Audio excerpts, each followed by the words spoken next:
During a trip with his security guard, the millionaire was paralyzed when he saw his watch, the same one his son was wearing before he disappeared. Alejandro Morales watched the cityscape from his office window. At 65, he was one of Latin America's most successful businessmen, with an empire that spanned several sectors. However, behind his facade of success and wealth, there was a man tormented by a loss that had consumed him for 2 decades. His brown eyes, marked by deep wrinkles, reflected a sadness that time had failed to erase. 20 years had passed since his son, Mateo, mysteriously disappeared.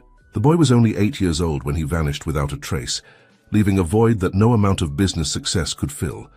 Alejandro sighed, running a hand through his gray hair. He was about to set off on another business trip, another attempt to fill the void in his life with incessant work.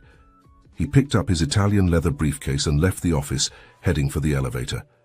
In the lobby of the building, Carlos, his personal bodyguard for over a decade, was waiting for him. Tall, muscular, and always alert, Carlos was more than just a security guard. He was Alejandro's constant shadow, his protector and, in a way, his only confidant. "Good evening, Mr. Morales," Carlos greeted with a slight nod. "The car is ready to take you to the airport." Alejandro nodded and walked towards the exit. It was then that something caught his eye. A glint of metal on Carlos's wrist caught his eye, making him stop abruptly. "Carlos," said Alejandro, his voice trembling slightly. "That watch—" The bodyguard looked at his wrist, confused. "Yes, sir?" Alejandro approached, his eyes fixed on the watch. It was an old model, with a worn brown leather strap and a gold dial. But it wasn't the watch's appearance that disturbed him. It was the uncanny resemblance to the watch Mateo had been wearing on the day of his disappearance. "Where did you get it?" asked Alejandro, his voice barely disguising the urgency he felt. Carlos, noticing the sudden change in his boss's demeanor, answered cautiously. "I bought it in a pawn shop a few months ago, sir. I like old watches, and this one caught my eye." Alejandro felt his heart race. After 20 years without a clue, without any hope, here was something that could be a connection to his lost son. "Carlos," he said, his voice now firm and determined, "change of plans, cancel my trip. I want you to take me to this pawn shop. Now." The bodyguard hesitated for a moment, surprised by the sudden change of plans, but years of loyal service made him agree immediately. "Of course, Mr. Morales. I'll make the necessary arrangements." While Carlos made a few quick calls, Alejandro couldn't take his eyes off the clock. It was as if time had stopped at that moment, bringing back all the memories, all the emotions he had tried to bury for 2 decades. Minutes later, they were in the car, driving through the bustling streets of Buenos Aires. Alejandro looked out of the window, but his mind was far away, recalling the fateful day Mateo disappeared. The park where they played, the boy's beaming smile, the moment of distraction that changed everything. The drive to the pawn shop was silent, with Carlos casting worried glances at his boss through the rearview mirror. He had never seen Alejandro so agitated, so focused. It was as if a long-extinguished flame had been rekindled. Finally, they came to a narrow street in the San Telmo district, known for its antique stores and pawn shops. The store in question was small and poorly lit, with a dusty window displaying a variety of antique objects. Alejandro got out of the car before Carlos could even open the door for him. The bodyguard hurried to accompany him, always aware of his surroundings, doing his duty to protect the businessman.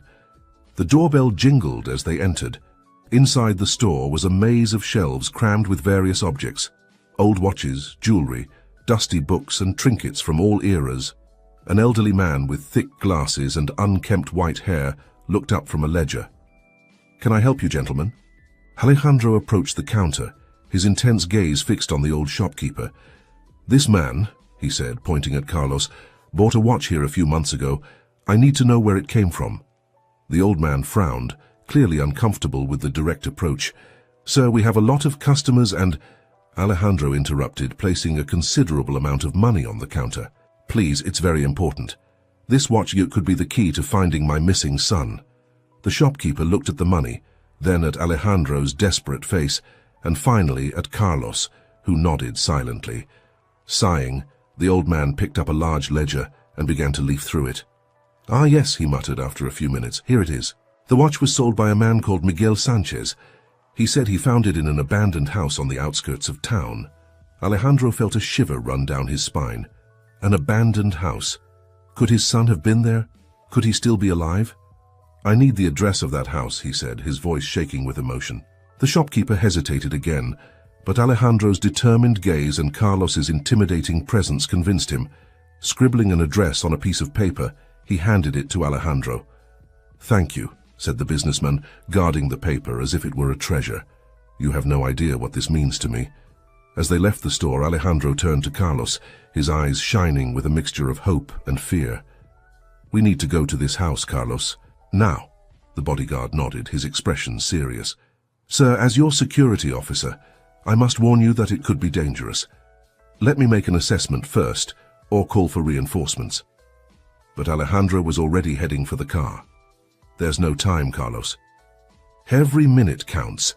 Let's go together. I trust in your abilities to keep us safe." Reluctant but loyal, Carlos agreed. As they drove towards the address provided, he couldn't help feeling that they were on the verge of something big, something that would change their lives forever. Night fell over Buenos Aires as they left the city limits and entered a more rural area. The road became increasingly narrow and bumpy, plunging into the darkness of the Argentine night. Finally, after almost an hour's drive, they arrived at an abandoned property. The once imposing house was now in ruins, with broken windows and peeling paint. A sinister atmosphere hung over the place, as if it held dark secrets. Alejandro got out of the car, his eyes fixed on the ruined house. 20 years of repressed emotions were threatening to spill over. Carlos quickly positioned himself next to him, one hand discreetly on his gun. "Sir," said Carlos, his voice low and tense, "please allow me to enter first to make sure it's safe." Alejandro nodded silently, his heart beating so loudly that he could hear it. As Carlos moved cautiously towards the house, Alejandro couldn't help but think of Mateo. Had his son been in this dark place? What had happened to him? Carlos returned a few minutes later, looking tense but not alarmed. "The house seems to be empty, Mr. Morales, but there are signs that someone has been here recently. We should proceed with extreme caution." Together they entered the house. The interior was in ruins, with broken furniture and papers strewn across the floor. The air was heavy with the smell of mold and abandonment. Alejandro and Carlos began to search the place, looking for anything that might be a clue. It was then that Alejandro noticed something glowing faintly under a pile of dusty papers. With trembling hands, he pulled the papers apart, revealing a small metal box. Inside, he found a series of old documents and faded photographs. His heart almost stopped when his eyes landed on one of the photos. It was Mateo, older than the last time he had seen him, but unmistakably his son. "Carlos," he called, his voice breaking. "Look at this." The bodyguard approached, his eyes widening at the sight of the photograph.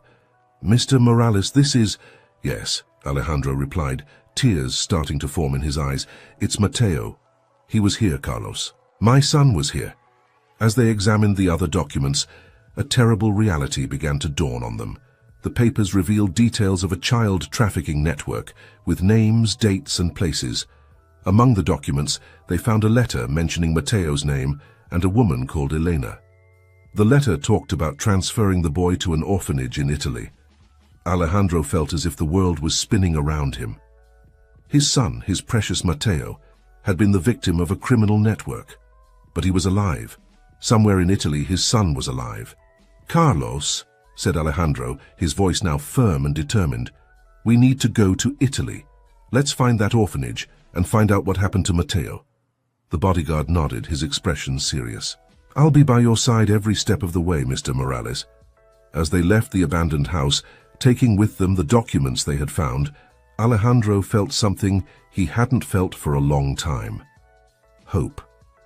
The search for his lost son, dormant for so long, had been rekindled. The Argentine night enveloped them as they headed back to the city, ready to begin a journey that would take them beyond the country's borders in search of long-awaited answers. Little did they know that this would only be the first stage of an odyssey that would test not only their determination, but also their courage, loyalty, and above all, the power of a father's love for his son. The rising sun painted the Buenos Aires sky in shades of orange and pink as Alejandro and Carlos boarded the private jet, bound for Italy. The last 48 hours had been a whirlwind of emotions and frantic preparations. Alejandro had barely been able to sleep, his mind filled with images of Mateo and unanswered questions. During the flight, Alejandro kept rereading the documents found in the abandoned house. Every word, every name was a piece of the puzzle he had been trying to put together for 2 decades. Carlos, ever vigilant, watched his boss with a mixture of concern and admiration. "Mr. Morales," said Carlos, breaking the silence after hours of flying, "if I may ask, what exactly are we looking for in Italy?" Alejandro looked up from his papers, his gaze distant.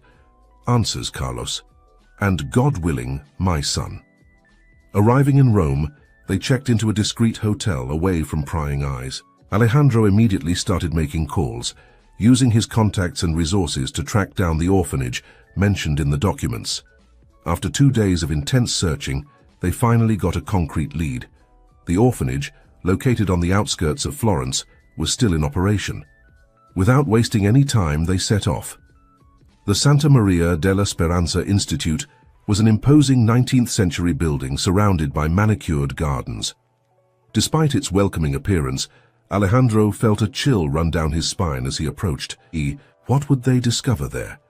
They were greeted by the director, Sister Lucia, a middle-aged woman with kind but cautious eyes. Alejandro explained their situation, showing them Mateo's photo and the documents they had found. Sister Lucia's expression changed from caution to shock, then to deep sadness. "Mr. Morales," she said softly, "I remember the boy you're talking about. He arrived here almost 20 years ago, frightened and confused. We called him Lorenzo." Alejandro felt his heart squeeze. "Lorenzo," he repeated, savoring the name of his lost son. "What happened to him?" Sister Lucia hesitated, glancing nervously at Carlos, who remained silent but alert. "Lorenzo was adopted by a wealthy Italian family just a few months after he arrived here, the Bianchi. They took him north to Milan." The news hit Alejandro like a punch. His son, so close and yet so far away. "I need to find him," he said, his voice shaking with emotion. "Please tell me you have some information about this family." The nun shook her head sadly. "I'm sorry, but we don't keep in touch with adoptive families after the process has been completed. It would be a violation of their privacy." Alejandro felt frustration growing inside him. They had come so far only to find another dead end. It was then that Carlos stepped forward. "Sister," he said respectfully, "we understand the importance of privacy, but we're talking about a child who has been taken from his family. Please, any information, no matter how small, can help us reunite a father with his child." Sister Lucia looked at the two men, seeing the pain and determination in their eyes. Finally, with a sigh, she nodded. "I'll see what I can find in our old archives, but I can't promise anything." While they waited, Alejandro walked the corridors of the orphanage, imagining his son, now called Lorenzo, walking those same corridors, sleeping in one of the rooms, playing in the gardens. The pain of separation, dormant for so many years, returned in full force. After what seemed like an eternity, Sister Lucia returned with a yellowed briefcase.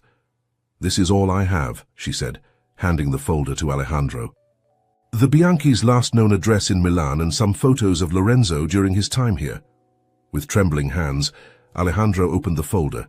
Tears welled up in his eyes as he saw the photos of his son, now a little older, smiling shyly at the camera.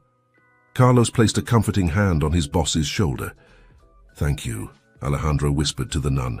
"You have no idea what this means to me." Leaving the orphanage, Alejandro and Carlos immediately set off for Milan. The search was far from over, but now they had a clear direction. During the car journey, Alejandro couldn't take his eyes off the photos of Lorenzo. "He looks happy," he muttered. Carlos, driving, cast a sidelong glance at his boss. "That's good, isn't it, sir? It means he's been well looked after." Alejandro nodded slowly. "Yes, it's good, but I can't help thinking about all the moments I've missed. His first steps at school, his birthdays, his achievements. The rest of the journey passed in silence, each man lost in his own thoughts. When they arrived in Milan, it was late at night. They decided to stay in a hotel and start the search for the Bianchi family the next morning. That night, while Carlos made the usual security preparations, Alejandro lay awake, looking out of the hotel window at the city lights. Somewhere out there, perhaps a few kilometers away, was his son. A son who didn't know him, who probably didn't even know he was adopted. What would the reunion be like? Would Lorenzo accept him? And how would the Bianchi family react? 1,000 scenarios ran through Alejandro's head, some hopeful, others terrifying. The next morning, they began their search. The address provided by the orphanage was an elegant mansion in the suburbs of Milan. However, when they got there, they discovered that the Bianchi had moved out years ago. Undeterred, Alejandro used all his resources and contacts to track down the family. After days of intense searching, they finally got a clue. The Bianchi had moved to Venice. The story isn't over yet, but if you've watched this far, it's because you're enjoying it. So please consider subscribing to the channel and commenting on where you live. Getting back to the story, without wasting any time, they set off for the city of canals. Alejandro's anxiety grew with every kilometer he traveled. He was so close to meeting his son again, and at the same time he was afraid of what he might discover. When they arrived in Venice, a city that seemed to float on water, Alejandro felt like he was entering a dream. The narrow streets, the meandering canals, the ancient palaces, everything seemed unreal. With the help of a local detective, they managed to locate the Bianchi's current residence. It was an 18th century mansion overlooking the Grand Canal. Alejandro felt his heart race as he approached the ornate gate. Carlos, always attentive, noticed his boss's hesitation. "Mr. Morales," he said softly, "are you ready for this?" Alejandro took a deep breath, gathering all his courage. "I have to be, Carlos. I've been waiting for this moment for 20 years. With trembling hands, Alejandro rang the doorbell. The seconds seemed to drag by as they waited. Finally, the door opened, revealing an elegant, middle-aged woman. "Yes?" she asked, looking curiously at the two men. Alejandro swallowed, his mouth suddenly dry. "Good afternoon, ma'am. My name is Alejandro Morales. I'm looking for Lorenzo Bianchi. It's about a matter of extreme importance." The woman frowned, confused. "Lorenzo? I'm sorry, but I think there must be some mistake. I don't know anyone by that name." The world seemed to revolve around Alejandro. Had he come so far only to find another dead end? But before he could answer, a male voice came from inside the house. "Who is it, dear?" A man appeared next to the woman, and Alejandro felt his heart stop.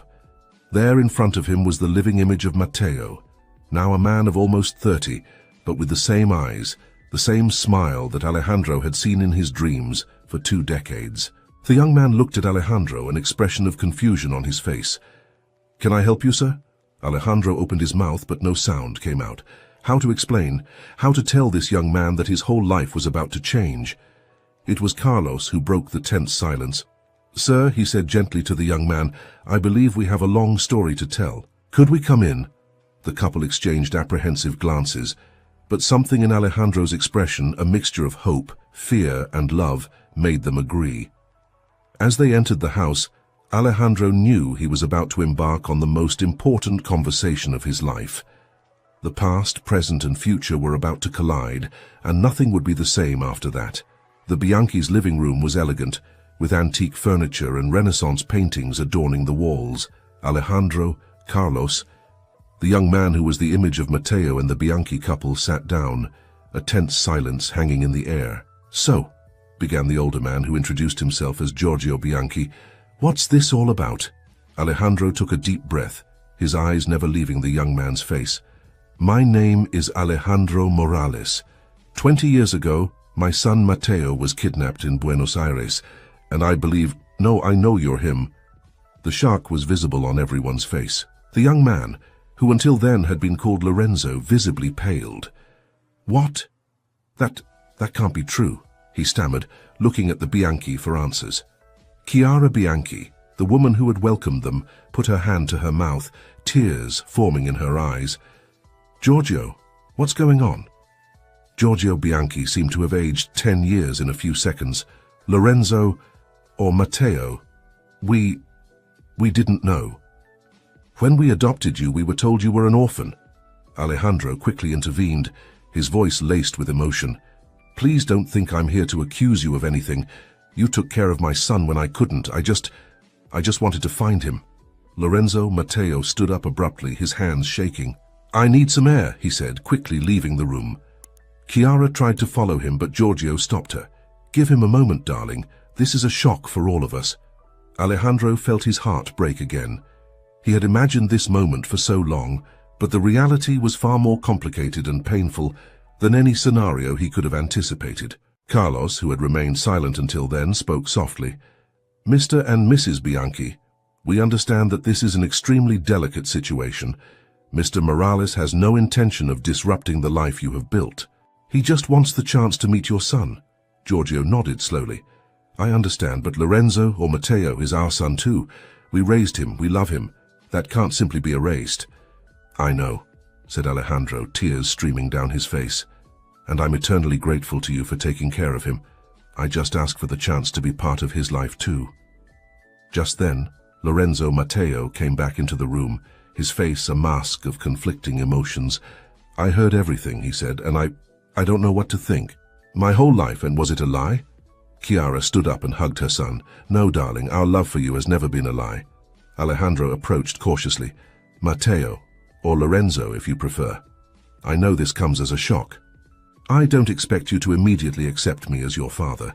I'm just asking for the chance to get to know you, to be part of your life in some way."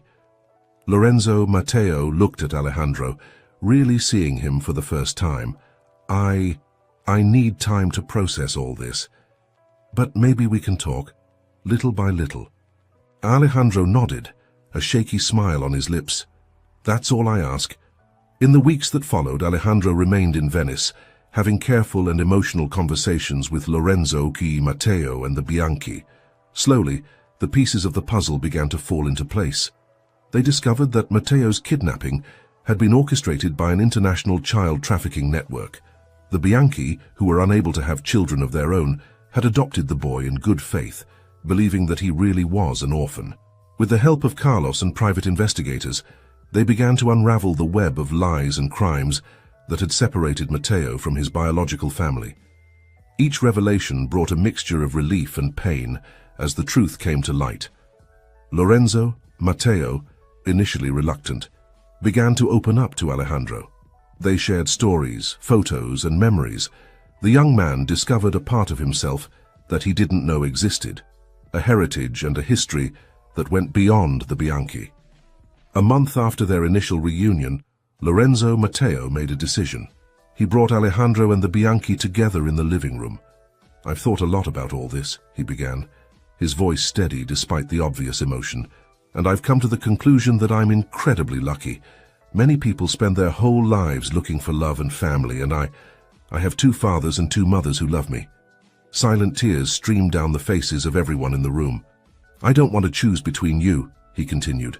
"I want you all to be part of my life, and—" He hesitated for a moment. "I'd like to be called Matteo Lorenzo, to honor both parts of my story." Alejandro couldn't hold back a sob of joy and relief. The Bianchis, although teary-eyed, smiled with understanding. "Son," said Giorgio, "your happiness is all that matters to us. If that means sharing you with Alejandro, then so be it." That evening, as the newly expanded family dined together, planning for the future and healing the wounds of the past, Alejandro couldn't help but reflect on the incredible journey that had brought him here.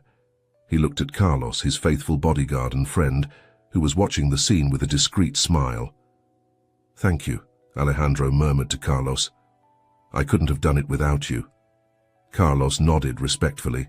"I'll always be by your side, Mr. Morales, in every battle."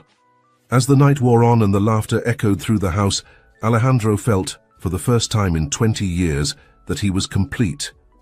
The search was over, but a new journey was just beginning. A journey of healing, reconciliation, and above all, love. But even in this moment of joy, Alejandro couldn't ignore the shadow that loomed in the corners of his mind. The child trafficking network that had stolen his son was still out there, destroying other families.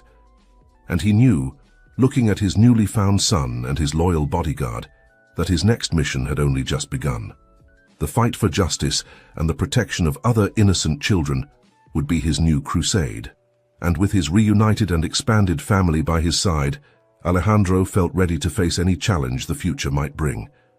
In the months that followed the emotional reunion in Venice, Alejandro divided his time between reconnecting with Matteo Lorenzo and investigating the child trafficking ring that had separated his family for so long.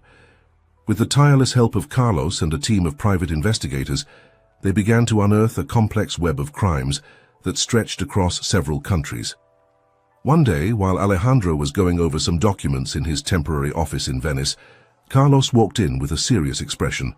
"Mr. Morales," he said, "we've found something big." Alejandro looked up, immediately alert. "What is it, Carlos?" Carlos put a folder on the table. "We've managed to track down one of the network's main operators, a woman called Sofia Vasquez, and sir, she has a connection to your family." With trembling hands, Alejandro opened the folder.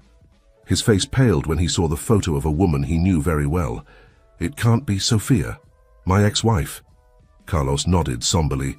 "It looks like she was involved in Matteo's disappearance from the start. For money." The revelation hit Alejandro like a punch in the gut. Sofia, the woman he had married after Matteo's mother died, the woman who had comforted him for years after the boy's disappearance, had been responsible for everything? "We need to tell Matteo," said Alejandro, his voice shaking with anger and pain. The conversation with Matteo Lorenzo was difficult. The young man, who was already dealing with so many revelations about his past, was devastated to learn that his stepmother had orchestrated his kidnapping. "Why?" he asked, tears in his eyes. "Why would she do that?" Alejandro hugged his son, feeling the weight of his guilt. "I'm sorry, son. I should have known. I should have protected you." But Matteo Lorenzo, showing a strength that surprised everyone, pulled away and looked into his father's eyes. "It wasn't your fault, Dad. It was hers. And now we're going to get justice." With renewed determination, Alejandro, Matteo Lorenzo and Carlos began planning how to confront Sofia and dismantle the trafficking network. The Bianchi, wanting to help, offered their resources and connections in Italy. Weeks of careful planning followed. Investigators were hired, authorities from various countries were contacted discreetly, and a complex operation began to take shape. Finally, the day of the confrontation arrived. Sofia had been located in a luxurious villa on the outskirts of Milan. Alejandro, accompanied by Carlos and a team of highly trained security guards, was preparing to confront her. Matteo Lorenzo insisted on going along, despite Alejandro's initial objections. "She stole my childhood," he said firmly. "I need to be there when she's caught." When they arrived at the villa, they found Sofia preparing to flee. She froze when she saw Alejandro and Matteo Lorenzo together.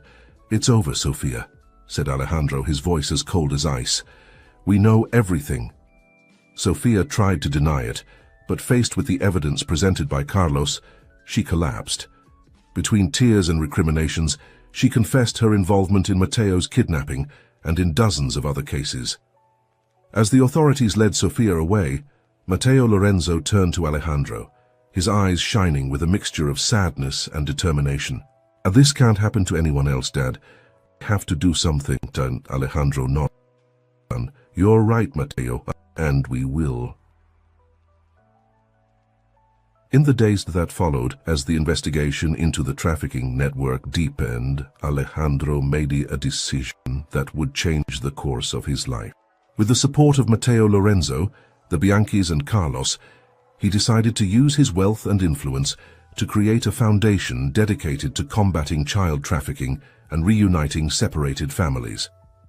The Morales Bianchi Foundation was born with the mission of not only rescuing trafficked children, but also providing psychological support and resources for families affected by this heinous crime. Alejandro knew that the road ahead would be difficult. Dismantling an international network of criminals would not be easy, and there would be dangers around every corner. But looking at his son, Carlos, and his extended family, he knew he was not alone in this fight. As they prepared for the Foundation's first official operation, Alejandro reflected on the incredible journey that had brought him there. From a desperate father to a man on a mission, he had found not only his son, but also a greater purpose. Night fell over Venice, and Alejandro watched the lights of the city reflected in the water of the canals. Tomorrow, they would embark on a new adventure, facing unknown dangers. But for the first time in decades, Alejandro felt truly alive, ready to face any challenge that fate might throw his way. With Matteo Lorenzo by his side and Carlos vigilant as ever, Alejandro knew that this was just the beginning of a new and exciting chapter in their lives, a story of redemption, justice, and, above all, the unbreakable power of family love. The following months were a whirlwind of activity for Alejandro, Matteo Lorenzo, and the entire team at the newly formed Morales Bianchi Foundation. With the dismantling of Sofia's network, a Pandora's box of information about child trafficking operations across Europe and South America was opened. The foundation quickly gained notoriety for its successful rescue operations and its commitment to providing comprehensive support to victims and their families. Alejandro, with his business experience, led the strategic and financial side, while Matteo Lorenzo, having studied psychology, coordinated the psychological support programs. Carlos, for his part, had become much more than just a bodyguard. His experience in security and his unwavering loyalty made him the Foundation's head of operations, overseeing the most dangerous rescue missions. One afternoon, while going over the details of an upcoming operation at the Foundation's office in Rome, Alejandro noticed the tiredness in his son's eyes. "Matteo," he said softly, "are you okay? You look exhausted." Matteo Lorenzo sighed, rubbing his eyes. "It's hard, Dad. Every child we rescue reminds me of what I've been through, but it also gives me the strength to carry on." Alejandro hugged his son, feeling a mixture of pride and concern. "You're stronger than I could ever have imagined, son. But remember, we can't help others if we don't take care of ourselves." At that moment, Carlos entered the room, his expression serious. "Gentlemen, we have a situation. We've received information about a major trafficking operation in Colombia. It seems to be one of the biggest networks we've ever faced." Alejandro and Matteo Lorenzo exchanged glances. They knew that this could be their most dangerous mission yet. "What are the risks, Carlos?" asked Alejandro. "High," replied Carlos bluntly. "The network has connections with local drug cartels. A joint operation with the Colombian authorities will be necessary." Matteo Lorenzo stood up, determination shining in his eyes. "We have to go. These children need us." Alejandro nodded, feeling a mixture of pride and apprehension. "Get everything ready, Carlos. We leave in 48 hours. The next few days were filled with intense preparation. Equipment was checked, plans were drawn up and retraced, and the team was carefully selected. The Bianchis, although worried, offered all the support they could from Italy. The day before the start, Alejandro found Matteo Lorenzo on the hotel balcony, looking out at the lights of Rome. "Nervous?" asked Alejandro, joining his son. Matteo Lorenzo smiled slightly. "A little, but more determined than ever." Alejandro put his hand on his son's shoulder. "You know, when I lost you all those years ago, I thought my life was over. Now, looking at you, at everything we've built together, I never imagined that we could turn our pain into something so powerful." "We're stronger together, Dad," replied Matteo Lorenzo, hugging Alejandro. The next morning, the team boarded a private jet to Colombia. The flight was tense, each team member immersed in their own thoughts and preparations. When they arrived in Bogotá, they were met by a contingent of Colombian police and international agents. The operation would be complex, involving multiple teams in different locations. Carlos, always efficient, coordinated the last details with the local authorities. "Remember," he told the team, "our priority is the children. We're not heroes, we're rescuers." As night fell over the city, the teams moved into position. Alejandro, Matteo Lorenzo, and Carlos led one of the main groups, heading for a compound on the outskirts of the city that was believed to be the center of the trafficking operation. Alejandro's heart was pounding as he watched the agents silently approach the compound. He knew that every second counted, that every move could mean the difference between success and failure. Suddenly, the silence of the night was broken by shouts and gunfire. The operation had begun. "Let's go," shouted Carlos, leading Alejandro and Matteo Lorenzo into the complex. The chaos that followed was a blur of movement and sound. Agents ran back and forth, children cried, and drug traffickers desperately tried to escape. In the midst of the confusion, Matteo Lorenzo spotted a group of terrified children hiding in a corner. Without hesitation, he ran towards them, with Alejandro and Carlos close behind. "It's okay," said Matteo Lorenzo in Spanish, his voice soft and reassuring. "We've come to help. You're safe now." While Matteo calmed the children, Alejandro and Carlos secured the area. It was then that Alejandro noticed a suspicious movement. "Carlos, look out!" he shouted, pushing his friend aside just in time to avoid being shot. The ensuing confrontation was brief, but intense. When the dust settled, the complex was secure, dozens of traffickers had been arrested, and more than 100 children were safe. Hours later, while the rescued children were being examined and cared for, Alejandro found Matteo Lorenzo sitting quietly in a corner, observing everything. "You were amazing today," said Alejandro, sitting down next to his son. Matteo Lorenzo smiled tiredly. "We all were, Dad, but looking at these children, I know we still have a lot of work to do." Alejandro nodded, feeling the weight of responsibility and the satisfaction of duty done. "One step at a time, son. Together, we'll make a difference." As the sun rose over Bogotá, illuminating the start of a new day, Alejandro, Matteo Lorenzo, and Carlos watched the rescued children being reunited with their families. Tears, hugs, and smiles lit up the place. It was a powerful reminder of why they did it, why they risked their lives. And although they knew the fight was far from over, at that moment, they felt the sweet satisfaction of a battle won and lives transformed. The Morales Bianchi Foundation had taken a big step, but it was only the beginning of a much bigger journey. A journey of hope, redemption, and the unbreakable power of family love. 5 years had passed since the successful operation in Colombia. The Morales Bianchi Foundation had become a global force in the fight against child trafficking, with offices in 12 countries and a reputation for excellence and unwavering dedication. Alejandro, now 70, watched the sunset from his balcony in Buenos Aires. His hair was completely grey, but his eyes still shone with the same determination as ever. Next to him, Matteo Lorenzo, now 35, held a cup of mate. "Dad," said Matteo Lorenzo, breaking the comfortable silence, "have you ever thought about retiring?" Alejandro laughed softly. "Retire? And leave all the fun to you?" Matteo Lorenzo smiled, but his expression soon turned serious.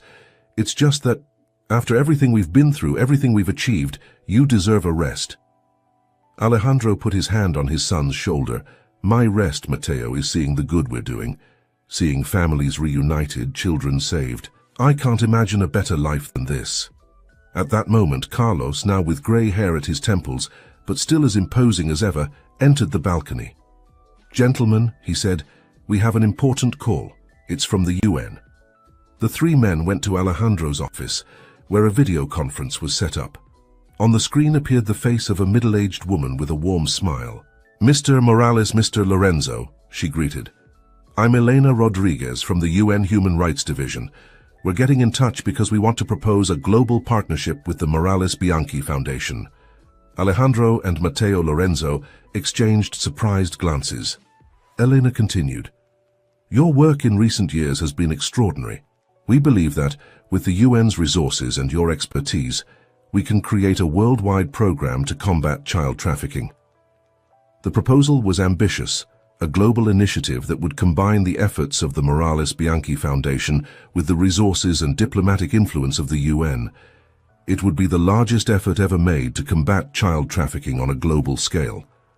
After the call, Alejandro, Matteo Lorenzo, and Carlos sat in silence for a few moments, absorbing the magnitude of the opportunity. "This is bigger than anything we've ever done," said Matteo Lorenzo, his voice mixing excitement and apprehension. Carlos nodded. "The challenges will be enormous, but the potential impact—" Alejandro stood up, walking over to the window. He thought about his journey, from the day Matteo disappeared to this moment. Every tear, every sleepless night, every battle faced, everything had led to this. "Let's do it," he said, turning to face his son and his most loyal friend. "It's time to take our mission to the next level." The following months were a whirlwind of activity. The partnership with the UN, required a massive restructuring of the foundation. New teams were formed, protocols were established, and a global cooperation network began to take shape. Alejandro led the diplomatic negotiations, using his business experience to navigate the complexities of international politics. Matteo Lorenzo oversaw the expansion of psychological support and reintegration programs, ensuring that every rescued child received the care they needed. Carlos, for his part, coordinated a global training program for rescue teams, sharing his vast experience in security and tactical operations. A year after the partnership began, the global initiative was ready to be launched. A press conference was organized at the UN headquarters in New York, with world leaders, activists, and survivors of child trafficking in attendance. On the morning of the conference, Alejandro found Matteo Lorenzo nervously adjusting his tie in front of the mirror. "Nervous?" asked Alejandro. Matteo Lorenzo smiled shyly. "A little. It's a huge responsibility." Alejandro hugged his son. "Remember why we're doing this, for every child we've already saved, and for all those we're still going to save." As they took to the stage, the lights from the cameras momentarily blinded them. Alejandro felt the weight of millions of eyes on him, but when he looked at Matteo Lorenzo and Carlos, who were standing next to him, he felt strengthened. 25 years ago, Alejandro began, his voice firm, "I lost my son to child trafficking. I spent 2 decades looking for him, and when I finally found him, we promised that we would do everything in our power to make sure that no other family went through what we did." He paused, looking out at the audience. "Today, we're not just launching an initiative, we are declaring war on child trafficking on a global scale. With the partnership between the Morales Bianchi Foundation and the United Nations, we are sending a clear message: we will not rest until every child is safe, until every separated family is reunited." Matteo Lorenzo then took the floor, his voice laden with emotion. "As a child who has been trafficked, I know firsthand the trauma and pain that these experiences cause, but I also know the power of hope and human resilience. Our mission is not just to rescue, but to heal, support, and empower." As the conference continued, detailing the plans and objectives of the global initiative, Alejandro couldn't help but reflect on the incredible journey that had brought him there. From a desperate father to a leader of a global mission, his life had been transformed in ways he could never have imagined.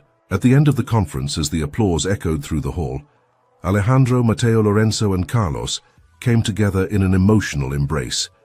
They knew that the road ahead would be challenging, that there would be obstacles and difficulties, but they also knew that together they could make a difference. That evening, back at the hotel, Alejandro found a moment of stillness. Looking out of the window at the lights of New York, he thought of all the children who still needed help, all the families who were still waiting for answers. "We'll keep fighting," he muttered to himself, "for each and every one of them." And so, with a heart full of hope and renewed determination, Alejandro Morales prepared for the next chapter of his mission, a mission that had begun with the search for a lost son and was now expanding to embrace the whole world, a legacy of hope, built on the love of a father, the courage of a son, and the loyalty of a friend, a legacy that would continue to inspire and transform lives for generations to come.